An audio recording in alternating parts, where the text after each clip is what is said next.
नमस्कार, मैं हूं आपके साथ निलोफर अंसारी और आप देख रहे हैं V9 न्यूज। देश और दुनिया की हर बड़ी खबर पर रहती है हमारी पैनी नजर। आइए नजर डालते हैं आज की बड़ी खबर। चुनावी माहौल है, नेता पार्टी छोड़कर दूसरी पार्टियों में जा रहे हैं। यह मौसम आगे भी इसी तरह से जारी रहेगा। करनाल में चुनावी सरगर्मियां तेज हैं। आज पूर्व डिप्टी मेयर मनोज वधवा ने कांग्रेस का दामन थाम लिया है। वो पहले बीजेपी में थे, फिर इस्तीफा दिया और आज कांग्रेस दीपेंद्र हुड्डा के नेतृत्व में ज्वाइन कर ली है।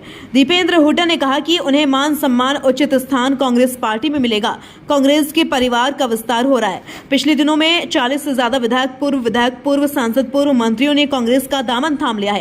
कैलाशो सैनी भी कांग्रेस में आ गए हैं। अब मनोज वधवा भी। कांग्रेस परिवार के लिए खुशी की बात है कि वो शामिल हो रहे हैं। बीजेपी की एजेंसियों ने इन्हें प्रताड़ित करने का काम किया है। वहीं उन्होंने हरियाणा सरकार पर कहा कि सरकार अल्पमत में है, ऐसे में नैतिकता के आधार पर इस्तीफा देना चाहिए।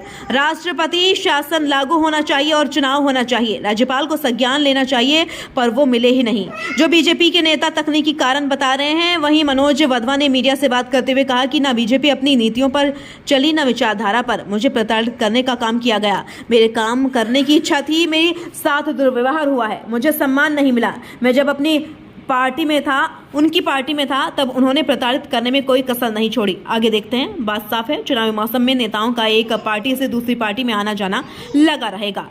करनाल से सुभाष चंद्र की रिपोर्ट। हम उनको विश्वास दिलाते हैं कि उनका मान सम्मान उचित स्थान कांग्रेस पार्टी में उनको मिलेगा, हमारे परिवार में मिलेगा। लगातार आप देख रहे हैं कांग्रेस का परिवार पूरे प्रदेश में हमारा लगातार कांग्रेस के परिवार में विस्तार हो रहा है। आपने देखा पिछले एक वर्ष में 40 से अधिक विधायक, सांसद, पूर्व विधायक, पूर्व सांसद, पूर्व मंत्री कांग्रेस पार्टी में शामिल हुए, 40 से अधिक। और लगातार आपने देखा 3 दिन पहले 3 विधायकों ने भाजपा सरकार समर्थन वापस लेके समर्थन कांग्रेस पार्टी को देने का काम किया। कल प्रोफेसर कैलाशो सैनी जी वो शामिल हुई कांग्रेस पार्टी में रोहतक के अंदर, जो एक अपने आप में आपको पता है उनका। और आज हमारे करनाल के बहुत बेहद हमारे संघर्षशील लोकप्रिय चेहरा, आप सब जिनको भली भांति परिचित है, भाई मनोज जी, वो आज शामिल हो रहे हैं।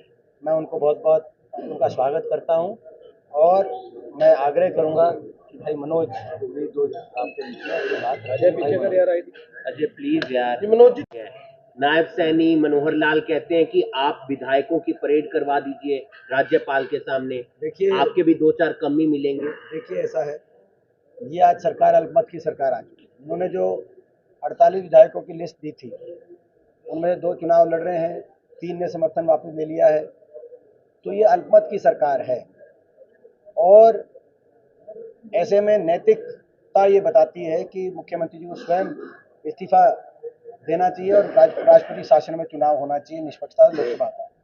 लेकिन अगर वो नहीं करते तो राज्यपाल महोदय को संज्ञान लेना चाहिए। तो हम तो मिला ही नहीं। वो तो हमारे उपनेता, कांग्रेस पार्टी के उपनेता और हमारे डेलीगेशन से मिले ही नहीं राज्यपाल महोदय। और उपराज्यपाल महोदय का ये बयान आ रहा है, उपराज्यपाल उप स्पीकर का, डिप्टी स्पीकर का ये बयान आ रहा है कि 6 महीने तक नहीं ला सकते अविश्वास प्रस्ताव। ये तो एक तकनीकी एक कारण बता रहे हैं जो कि सही नहीं है। तो ये तो मैं समझता हूँ कि तकनीकी कारण बताकर सच छुपाने की कोशिश कर रहे हैं संविधान। लेकिन मैं कहना चाहता हूँ 4 तारीख के गिनती के बाद उसके बाद क्या होगा, कितने विधायक किस पाले में है, उसके बाद क्या, अभी तो चुनाव का समर है, आखिरी हफ्ता है। तो ये इस तरह की परिस्थितियां करके इसको लटका रहे हैं। मगर ये सही है कि ये प्रदेश सरकार अल्पमत में है।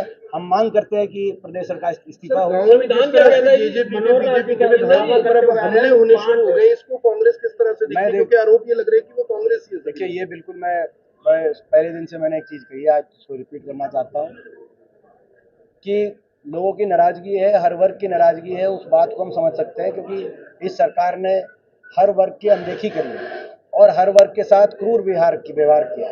लेकिन अपनी नाराजगी प्रकट करने का सही रास्ता, सही तरीका मतदान के दिन वोट की चोट से होता है वही प्रयोग में करें सभी लोग। हम ये सब लोगों से ये आग्रह करना चाहते हैं, हरियाणा प्रदेश की जनता से आग्रह करना चाहते हैं। और अगर रोकना है तो किसी गांव शहर में किसी भाजपा वाले को ना रोका जाए। अगर रोकना है तो इनको लोकसभा और विधानसभा में पहुंचने से रोका जाए। ये हम सभी लोगों से लिए मैं इनको बारंबार मैं और भी ज़्यादा मैं बधाई देता हूं अपने भाई मनोज को कि ऐसी परिस्थितियों में जब से इनकी बातचीत हमसे शुरू हुई थी, इनका प्रताड़न का जो भाजपा के एजेंसियों द्वारा प्रताड़न का जो मामला था वो उन्होंने तीव्रता से बढ़ाने का काम किया था। आपने देखा, ये मैं समझता हूं कि ऐसी स्थिति में एक ये फैसला जो किया है ये एक बहुत बड़ा फैसला है। तो क्या किसी शर्त के साथ पार्टी में शामिल हुए आज?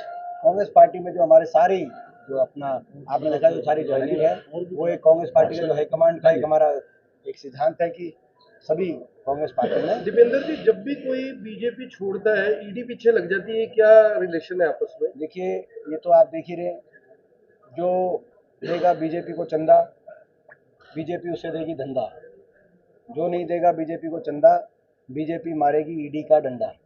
हरियाणा में क्या स्थिति चल रही है? स्थिति लोकसभा है के चुनाव चल भाई दीपेंद्र सिंह हुड्डा। देखिए, थोड़ा सा अपनी मैं जिस विचारधारा को समझकर मैंने बीजेपी ज्वाइन की थी, जिन नीतियों के ऊपर जो उन्होंने नीतियों के बारे में बोला उनको देखते हुए मैंने जो बीजेपी ज्वाइन की थी, जो सरासर ना तो उनकी उस हिसाब से जो नीतियां थी वो उनके ऊपर चले और ना ही मेरी उनके साथ विचारधारा मिली। आपने देखा पिछले दिनों बीजेपी में होते हुए किस प्रकार से मेरे को उन्होंने प्रताड़ित करने का काम किया और विचारधारा की लड़ाई है ये। इसलिए मैंने जब ये देखा, क्योंकि आप सभी भली भांति शहर के लोग, आप मीडिया के मेरे साथी भाई सभी जानते हैं कि जब मैं करनाल शहर के अंदर डिप्टी मेयर के पद पे था तो मैंने किस प्रकार से करनाल के विकास करवाने का काम किया और कोई एक भी व्यक्ति मेरे ऊपर कोई एलिगेशन नहीं लगा सकता। मेरी इच्छा अपने लोगों की काम करने की थी, अपने करनाल के लोगों की काम करने की थी, बिना किसी स्वार्थ के। उस चीज को मद्देनजर रखते हुए मैंने बीजेपी ज्वाइन की थी। लेकिन पिछले 4.5 साल के अंदर जितने दिन मैं बीजेपी में रहा, आपने देखा कि मेरी कितनी इन्वॉल्वमेंट उन्होंने रखी और जिस तरह से एक अघोषित उन्होंने मेरे साथ व्यवहार जो किया, दुर्व्यवहार किया एक किस्म से। और देखिए, राजनीति में मान सम्मान के लिए आया हूं, लोगों की सेवा करने के लिए आया हूं, कोई मेरा कोई व्यक्तिगत स्वार्थ नहीं है।